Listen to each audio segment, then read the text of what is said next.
How does getting older affect your pelvic floor? And how can taking care of your pelvic floor help you feel more confident and comfortable at any age? That's today on Taking the Floor.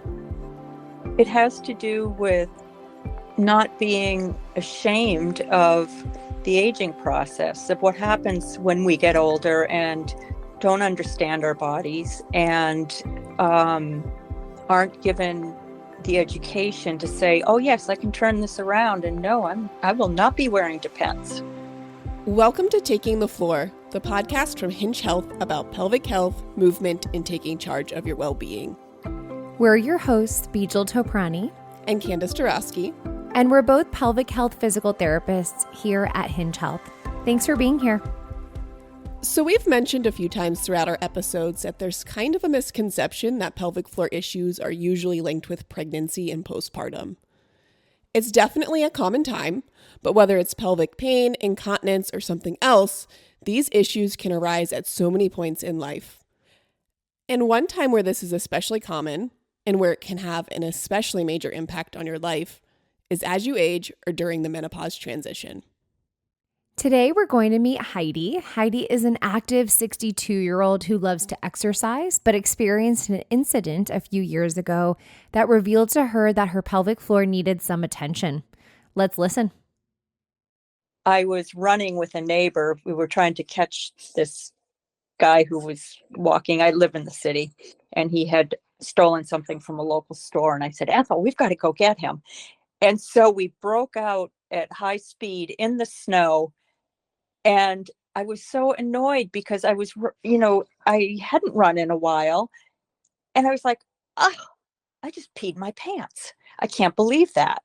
This is so annoying. And then I was like, oh, I've heard that this happens when you get older as a woman.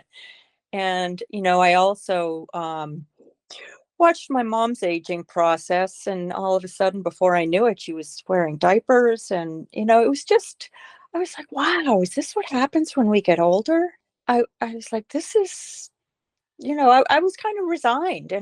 But part of me was like, oh, I don't fear aging, but there are certain things that if I have control over them, I want to be able to do something. And I remember mentioning to my doctor 2 years ago, I said, sometimes I pee involuntarily, and what do I do? And she goes, oh, Kegels.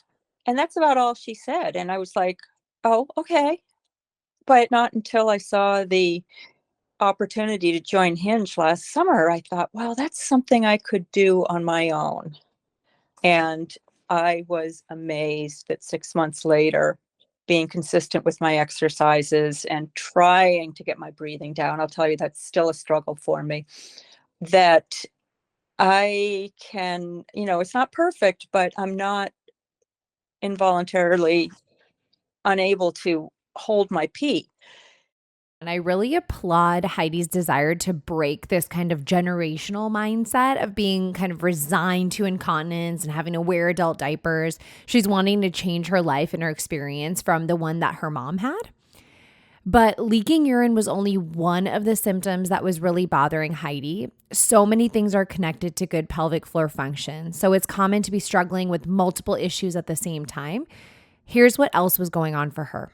And the same thing was happening with feces for me also, unfortunately. And that has all but quit. And it's just such a relief. And to learn so much more about my body, that as an adult, I am just in awe that I didn't know. It was never discussed. Gosh, this is just a really hard thing to talk about. It's easier for women to joke about not being able to do jumping jacks anymore, but not many people actually want to talk about having accidents with their bowel movements. And, I get it. But that's why we're here today. This is why we, show up for this podcast every single week, because there has to be a place for people to talk about this and to just go there without any limits. Yes. So since we're on the subject, let's talk a little bit about aging and the pelvic floor in general. Because the unfortunate truth is pelvic floor dysfunction becomes more and more common or more likely to affect you as you age. Of course, the word aging means many different things to different people. In this case, there are definitely some changes that happen during the menopause transition, which we're going to talk about. And then there's also further changes that occur in the decades beyond. We want to gently encourage you to consider that even if the very elderly years feel super far away for you, and I get it, I literally still feel like I'm 16 years old, but it's really important to keep this on your radar because these menopausal changes may not actually be that far off. So learning about these things now, wherever you are in life, is a really great way to help build your toolkit for managing those changes when they do happen. Okay, so why is aging a factor for some people when it comes to pelvic floor issues? For one thing, we've talked about how lifestyle factors and bathroom habits affect pelvic health over time. As a refresher, lifestyle factors are things like stress management, sleep, exercise, even diet, and those bathroom habits that are things like just in case peeing, hovering over the toilet seat, or even straining on the toilet. To learn more about those, definitely check out our urgency episodes if you haven't already. But the thing is, if you've had those lifestyle challenges or not great bathroom habits for a really long time, maybe many years or even decades, they start to take a toll. They really add up, and at some point, it's kind of that straw that breaks the camel's back. But then there are other factors around aging besides just all of those things adding up over time. So a little not so fun fact here. After age 30, you begin to lose as much as 3 to 5% of your muscle mass per decade. And for women, a big reason for this is hormonal changes. So during perimenopause and beyond, levels of estrogen and progesterone decrease, and this can cause your muscles, including your pelvic floor, to become weaker. It can also mean that less blood flow goes to those tissues in and around your pelvis, all of which can contribute to the symptoms that Heidi just talked about. But fear not, friends. It's not all doom and gloom. There are things that you can do about it. And of course, we're going to be getting into that in a little bit. Yeah, I'm really excited to hear the things you can do about it because you talking about that just now made me want to immediately go do a workout. And I'm like, oh my God, my muscles. But for now, let's get back to Heidi. As with so many of our members, one of the places her pelvic floor symptoms really affected her was at work. I mean, if we have to use the bathroom at least a couple of times throughout a typical workday, it's obviously going to impact that environment. So these issues can take a toll on your ability to feel comfortable throughout everyday life or even in the workplace. Heidi touched on this. I think more than anything, I have a 9 to 5 job, and it's kind of embarrassing, if you end up peeing yourself or pooping, and I wonder if I smell. I mean, I remember being around when I was a child, being around older people and saying, "Oh, they don't smell right."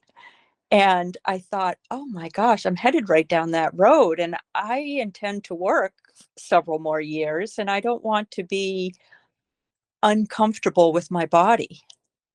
That, I'm having these involuntary actions that I have no control over. And I just feel as though, having practiced the Hinge program, that I do have a lot more control and more confidence in the aging process. And of course, sexual intercourse, I don't want to be the one who says, I can't, it's too painful. And, it destroys the intimacy of the moment. And, I'm not ready to give that up. I want to highlight the piece where Heidi mentions feeling in control and having confidence. That's one critical piece of the why behind tackling incontinence. But addressing incontinence is critical for continuing to live independently as well. In fact, one of the top reasons for older folks having to live in nursing homes is needing assistance with toileting. This is, again, not something people really want to talk about, but it's so important when you're thinking about your own future and what you want your later years and independence to look like. I really think of it like retirement planning. We think about saving money and making sure we're taken care of at that point, but pouring into your physical health should be part of that investment too. There's so much about getting older that gets brushed under the rug or ignored, And it can start to feel isolating and lonely unless we talk about these things more. And this is also something that Heidi brought up because she didn't feel like there was anyone to talk to or get good advice from. I tried to talk to my 2 older sisters about it, and they were like, "Oh yeah, there's the weird younger sister again," you know, because I'm always into something new, and I'm always sharing and probably oversharing. But to me, if I don't share what I know now, the way I wish someone had said to me, Heidi, there's an option out there. There are exercises. You don't have to have surgery. I cannot imagine having surgery if I can get healthier through exercise, through breathing, through stretching, and the education that Hinge has given me about the anatomy of my body. I definitely felt alone. I felt shut down by my doctor. I felt when I said that to her, it was almost as though she was empathetic, but was like, oh, either I don't want to talk about that right now, or soldier up. This is the way it's going to be. And I I am going to talk about this program in my next physical, which is in just a couple weeks, to say I really hope that the next client that comes in or the next patient that comes in, you say there are options such as Hinge out there, that aren't dismissive, that this is a very real problem that I imagine many women go through, and we simply don't talk about it. We don't talk about sexual issues. We don't talk about anything that has to do you know, with sex, essentially. And unfortunately, it's not just sex. It's far bigger than that. It has to do with not being ashamed of the aging process, of what happens when we get older and don't understand our bodies, and um, aren't given the education to say, "Oh yes, I can turn this around," and no, I will not be wearing Depends. Um, I just won't do it. Not if there's another option. Wow, this really speaks to my heart because when we set out to create this digital pelvic health clinic, it was for our team absolutely critical that it be a program that touched on every aspect of adulthood. In this part where we age, this part is so important because no, you're not going to be able to get rid of every last wrinkle, and our bodies and our minds, they do change when we get older. Those are facts. That's normal. But we all deserve to be able to feel good about ourselves and not lose who we are, how we see ourselves, or the ability to do what we love to do.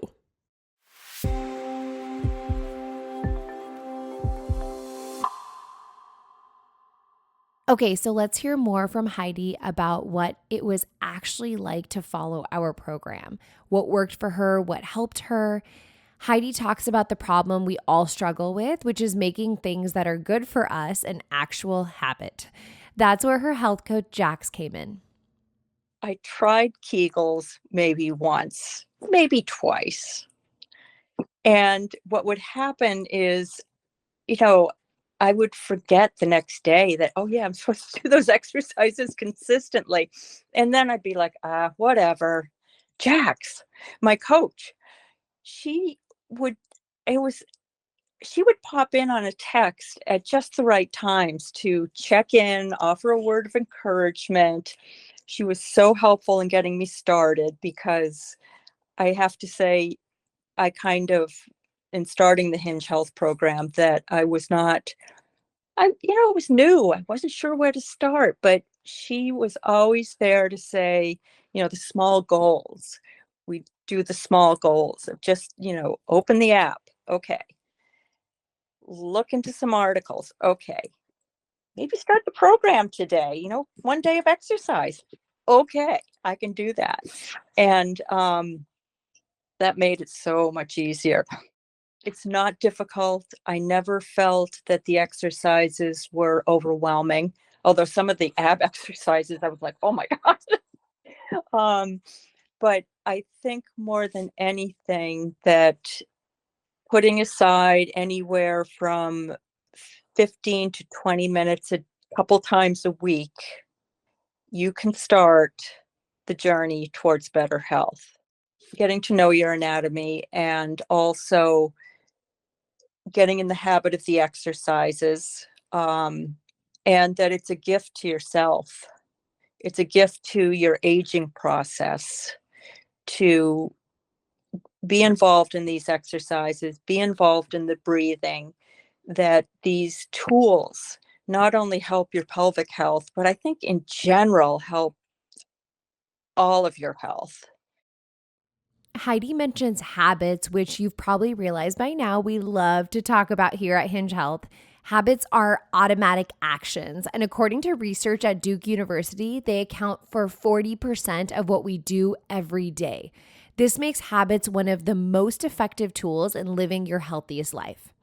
Now, we understand and can wholeheartedly relate to the fact that starting a new health routine, especially one focused on pelvic symptoms, may feel really new and maybe even a little hard.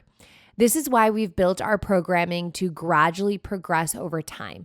It is all about playing the long game and learning lifelong tools and strategies for feeling better.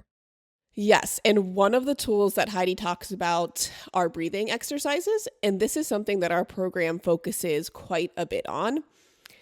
And this is because our pelvic floor works as a part of a larger system of muscles, and coordinating your breath with your pelvic floor muscles can reduce bothersome symptoms while building strength and flexibility.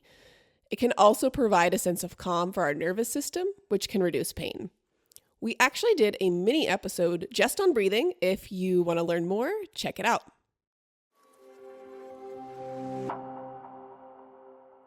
And Heidi shared already that breathing is something that she's still really working on. And frankly, it's not something to perfect, but to be mindful of. Let's hear more about this.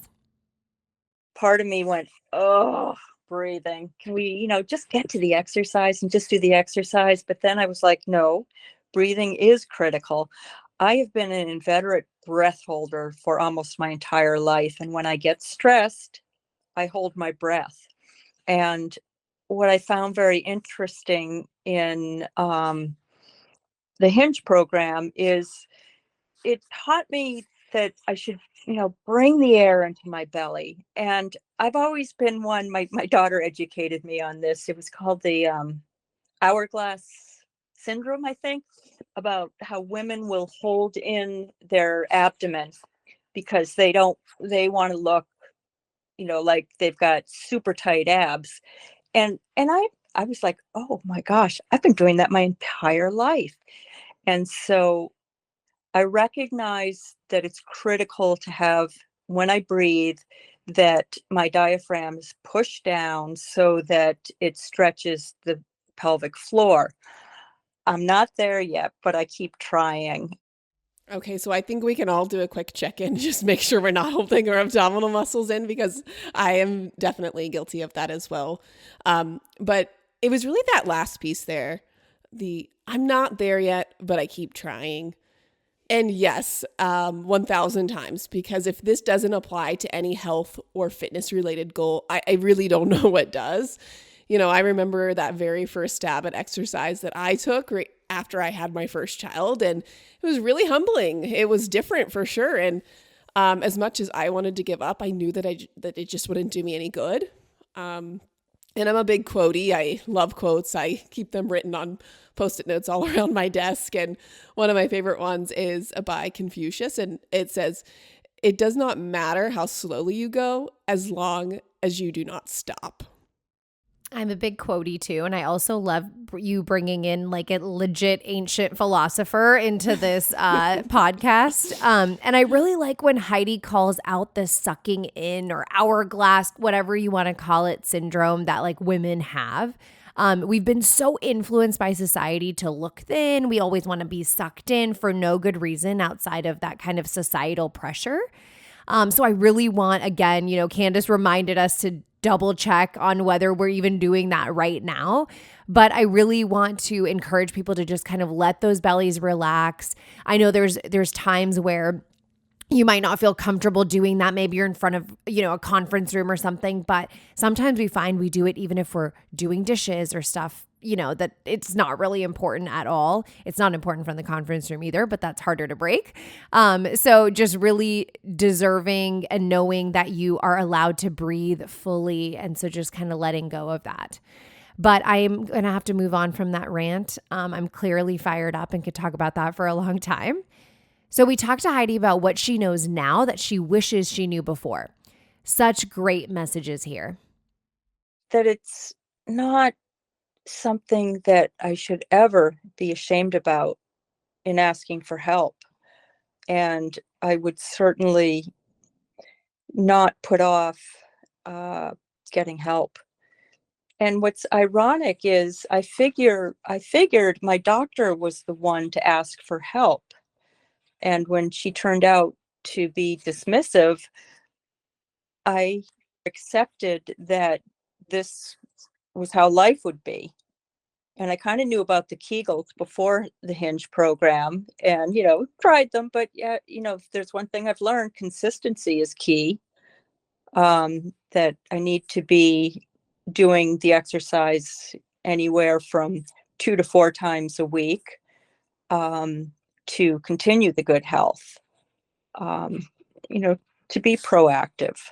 Yeah, I just feel as though I know so much more about pelvic health, and I'm more than willing to share it with my friends, and to not be, even if I'm seen as being, an oversharer or what have you, I would do that because, there's no need to suffer in silence. I would argue with these types of topics that there's never a time that we're oversharing, and there is never a need to suffer in silence. Remember, your voice does matter. Keep advocating for yourself. Keep an open mind. Ask for help. And be willing to play that long game because consistency really is key. All right, let's go over the 3 most important things to remember from this episode. First, pelvic floor issues actually get more common as you age. That's both because of the compounding effect of lifestyle factors and habits over time, and because of the physiological changes from aging. Second, it can be really hard to talk about some of these issues. The prospect of having to wear adult diapers feels really scary, and it can be lonely and isolating to feel like you're dealing with this stuff all by yourself. Finally, as always, help is out there. There is so much you can do to keep your pelvic floor healthy as you age and address the issues that may come up. You don't just have to deal with it.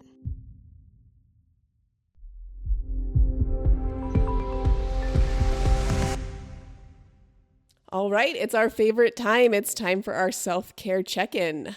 So what is something that you're working on this week, Bijal?